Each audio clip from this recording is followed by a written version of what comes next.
Rule 130, Section 3. Original document must be produced. Exceptions.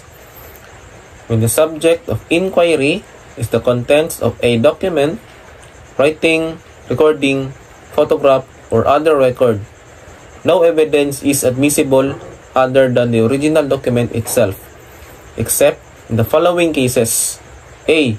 When the original is lost or destroyed or cannot be produced in court without bad faith on the part of the offeror. B. When the original is in the custody or under the control of the party against whom the evidence is offered, and the latter fails to produce it after reasonable notice, or the original cannot be obtained by local judicial processes or procedures. C. When the original consists of numerous accounts or other documents which cannot be examined in court without great loss of time, and the facts sought to be established from them is only the general result of the whole. D. When the original is a public record in the custody of a public officer or is recorded in a public office. And E. When the original is not closely related to a controlling issue. Rule 130, Section 10. Evidence of written agreements.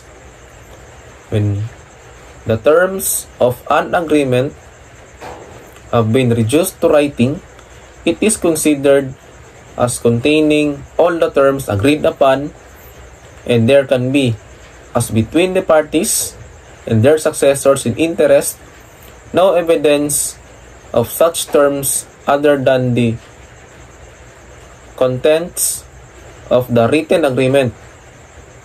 However, a party may present evidence to modify, explain, or add to the terms of the written agreement if he or she puts in issue in a verified pleading A. An intrinsic ambiguity, mistake, or imperfection in the written agreement. B. The failure of the written agreement to express the true intent or agreement of the parties thereto. C. The validity of the written agreement or the existence of other terms agreed to by the party or their successors in interest after the execution of the written agreement. The term agreement includes wills,